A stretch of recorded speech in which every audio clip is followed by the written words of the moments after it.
Vamos lá, exercício 4 com você. Esse exercício ele vai trabalhar algumas coisas importantes sobre as características, a classificação das funções. Lembrando que as funções, elas se, né, e aí a gente trabalhou isso também, né, em sala. A função, ela se classifica, né, quanto ao seu crescimento, né, se ela é crescente, se ela é decrescente, ou os intervalos onde ela é crescente e decrescente. Ela também ela é classificada pela sua simetria, né? E aí, se ela tem simetria par, se ela tem simetria ímpar, né? Que aí a gente analisa o gráfico dessa função. E a terceira classificação dela é quanto ao domínio e contradomínio dessa função, a relação que existe entre esses dois conjuntos de números aí. E essa questão ela vai trabalhar isso aí, exatamente. Que aí aparecem aqueles três nomes estranhos, né? Se a função é injetora, se a função é sobrejetora, se a função é bijetora. Então vamos um por um, que esse é um exercício de avaliar, né? Se cada uma das afirmações ali somar as certas, né? Então vamos lá. A primeira diz assim, ó, uma função constante é sempre injetora. Primeiro a gente tem que saber o que é uma função constante. Então, o que é uma função constante na primeira afirmativa aqui, ó? Função constante, função é o resultado do y. A função fica sempre aqui, ela é o y, né? Então, se é constante, é porque o valor do y é constante. Por exemplo, assim, né? E eu vou dar um exemplo numérico, né? Então, vamos supor que esse pontinho aqui seja o 2. Então, para todo o valor de x que eu pegue, por exemplo, x igual a 1, o y vale 2. O x igual a 2, o y vale 2. O x igual a menos 1, o y vale 2. Eternamente. Perdão, isso aqui é uma função constante. Então é isso. Isso aí é uma função constante. Beleza? Então, sendo função constante, a gente percebe que para um valor de y tem infinitos valores de x. Isso é uma função, se você voltar, né, no primeiro vídeo, você vai ver que dá para fazer o teste aqui, verificar que isso aqui é uma função mesmo. Mas para cada valor de x, você tem apenas um y, só que é o mesmo. É sempre, no meu exemplo, o número 2. Isso não caracteriza uma função injetora. A função injetora, a característica dela é que não pode ter repetição, né? Você não pode ter um y para um monte de x, né? Ou não pode ter nenhuma repetição, na verdade, né? Então, isso não é uma função injetora, né? A gente vai ver mais à frente, ele vai falar mais de função injetora, e aí eu te dou um exemplo do que é, né? Isso aqui é um exemplo do que não é. Então, quando acontece uma repetição, né? Um valor de y para vários valores de x, não é função injetora. Então, isso aqui é falso. Vou colocar um F aqui, ó, de falso. Vamos na segunda, bora lá. Então, uma função de segundo grau é sempre sobrejetora. O que significa uma função de segundo grau? Uma função de segundo grau é uma parábola, tá? Então, não necessariamente a parábola está centralizada, ela pode estar de qualquer maneira, né? Eu vou fazer ela assim, ó, parábola aqui, tá?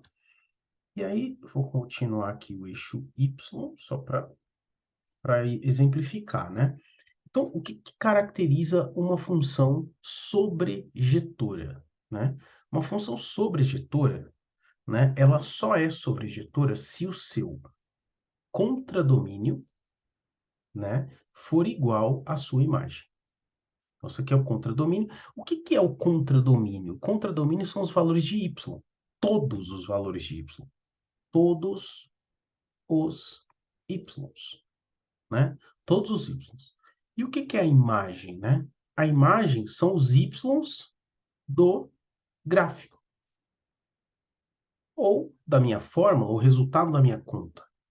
Então, veja bem, se eu definir uma função de segundo grau da seguinte maneira, ó, essa é uma função f, ela é uma função de segundo grau, e ela é uma função de reais, ou seja, eu estou definindo o domínio dessa função. O domínio dessa função são todos os valores que o x pode assumir, tá? Então, está aqui o eixo x, então pode ser qualquer número real. É uma função de reais em reais. O que significa isso? Esse cara aqui, então, ele é chamado de domínio, e esse cara aqui é chamado de contradomínio. né? São nomes técnicos aí para a função, né? E esses são os valores de y. Só que existe aí uma diferença entre o contradomínio e a imagem. O que que é isso? Na minha especificação da função, eu estou dizendo para você, olha, você pode usar qualquer valor de x e você está livre para usar qualquer valor de y. Pode ser positivo, negativo, inteiro, fração, qualquer coisa. Pode usar. Porém, se você, por exemplo, fizer uma conta qualquer aqui, né? Utilizando um valor de x, por exemplo, um valor de x igual a, sei lá, qualquer valor de x aqui, né? Mas um valor de x aqui e dê como resultado na sua função esse y aqui, ó. Vamos colocar aqui que aqui é -3. Você poderia, né? O -3 está dentro dos números reais, né? Ele é um número real. Assim como o 5, sei lá, um exemplo esdrúxulo aqui, tá? Você fez uma conta e o seu resultado, quando você colocou x igual a 5, deu o resultado -3.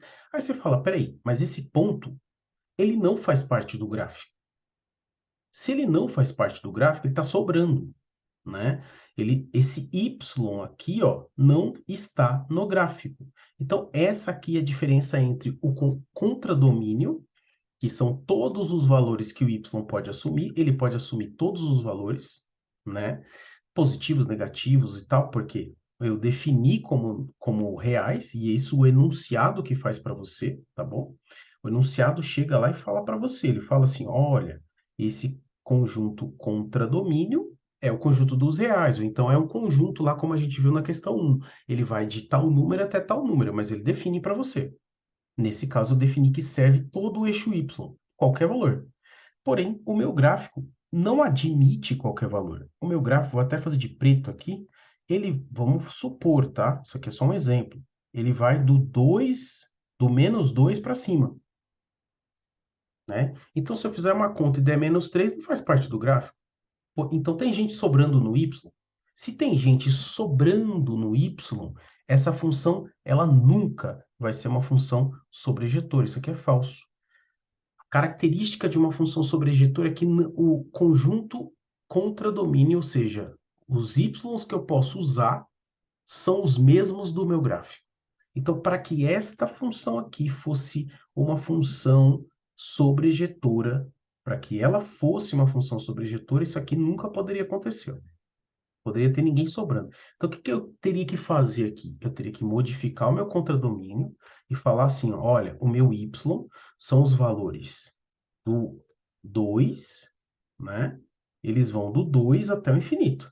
Do -2, perdão. Vai do -2, pode ser o -2 fechado, e vai até o infinito. Até o infinito positivo, até para cima, que são esses valores que estão aqui, ó. Do -2 até aqui. Aí sim, esses valores que fazem parte do meu gráfico se chamam imagem. Aí sim, essa função seria uma função sobrejetora. Mas veja, ele está falando que uma função de segundo grau é sempre, essa palavrinha que matou, sempre sobrejetora, e não é verdade. A função não é sempre. Vai depender das definições do meu contradomínio, que são os valores de y. Se for igual, beleza, é sobrejetora. Se for diferente, como eu falei anteriormente, não é. Então é falso, porque não é sempre que acontece isso, né? Não é sempre que acontece.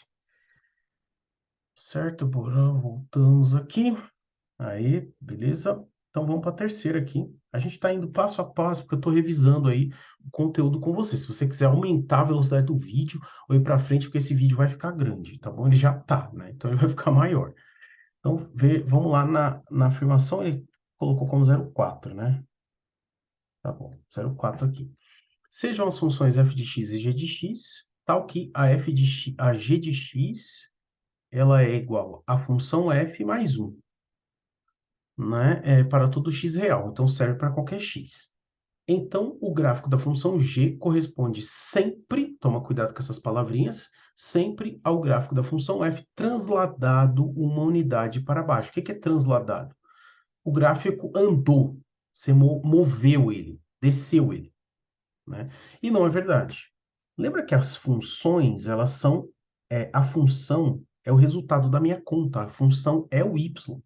Então, você está dizendo assim, ó, olha, você pegou aqui e você vai pegar nessa função, né, e somar 1 em todos os valores dessa função.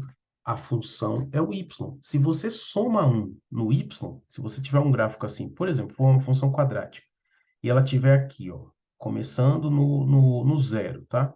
Tá aqui no zero. Finge que tá, porque o meu gráfico está meio torto. E se você... Então, esse é o gráfico da função f. Ah, o gráfico da função g está falando assim para você, ó, pega esse gráfico e soma 1. Se você somar 1 em todos os valores do y, todos os valores vão uma unidade para cima. O que era 0 vira 1, o que era 1 vira 2, o que era 2 vira 3, e assim sucessivamente. Você tem que somar. Se você somar, então seu gráfico, seus valores de y vão subir uma unidade. Por isso que essa alternativa também é falsa. Essa daqui é falsa também. Vamos para 8. 0,8 aqui. Toda função de primeiro grau é injetora e sobrejetora. Ser injetora e sobrejetora tem um nome para isso, né? Então, se ela é injetora e sobrejetora, a gente também pode chamar de bijetora. E tem as duas características, né? Então, vamos analisar isso aí. O que é uma função de primeiro grau? É uma reta. O gráfico de função de primeiro grau é sempre uma reta. Vamos fazer aqui essa reta de preto. Está aqui, a minha reta.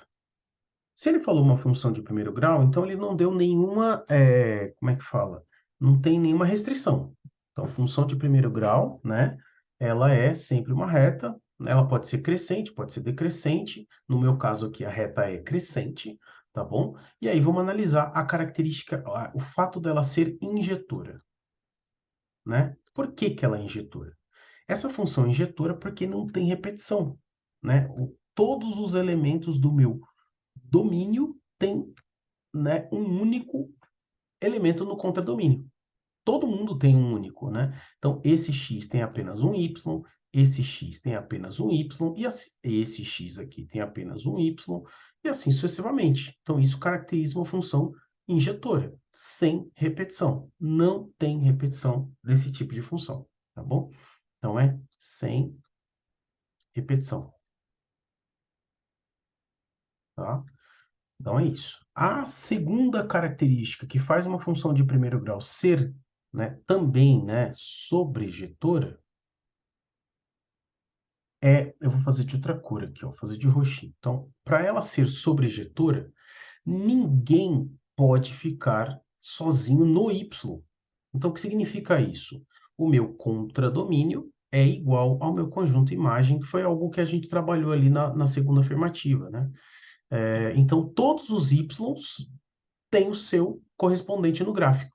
Não fica ninguém sobrando, como nesse exemplo aqui, ó, da parábola, né? Na parábola pode acontecer isso. Na reta não, porque a reta não tem fim. Ela continua infinitamente para baixo e infinitamente para cima. Então, ela vai pegar todos os valores do meu eixo y. Então, o que vai acontecer aqui, numa função de primeiro grau? Vai acontecer que o meu contradomínio é o conjunto dos reais, pode ser qualquer valor, e a minha imagem também pode ser qualquer valor, porque o meu gráfico cobre todos os conjuntos, todos os números reais, né? Todos os números. Então, essa daqui é verdadeira. Apesar de ter uma generalização, né? Que toda, né? Então, ela é verdadeira, tá bom? E a 16 e última aí que a gente vai analisar. A imagem da função f está o quê? Para todo x real, então x pode ser qualquer número real, a função f é uma função seno de x, né? Então, ele está falando que a imagem dessa função é esse intervalo aqui. Cara, esse exercício, né, ele não deveria estar aqui, essa afirmativa, porque esse módulo não fala de função seno, mas eu vou fazer o gráfico da função seno só para adiantar aqui para você. Então, isso daqui, né, não poderia cobrar numa prova sua aí e tal, porque ele tá lá lá mais para frente, né? Mas eu vou fazer aqui com você. Então, o gráfico da função seno é algo assim, mais ou menos assim, desse jeito, tá bom? Então, isso aqui é f de x ou y, que você já viu que é a mesma coisa, a função é o y, e A função seno, por definição, o menor valor dela é -1 e o maior valor dela é 1. Então, aqui você, na verdade, teria que saber o que é uma função seno, né? Não tem jeito. Mas, saindo disso, saindo de saber o que é uma função seno, né, a imagem são os valores do gráfico, os valores de y, os valores que o y assume aqui no gráfico. E realmente eles vão do -1 até 1, né? Essa também é verdadeira, beleza? Ela é verdadeira. Tá aí. Então, a gente tem que somar, né? Então, a gente vai somar a 8 mais a 16, né? Que aí a gente chega em 24. A nossa soma, finalmente, mas a gente conseguiu aí rever aí tudo de função injetora, sobrejetora e bijetora. Espero que você não tenha dúvida nisso.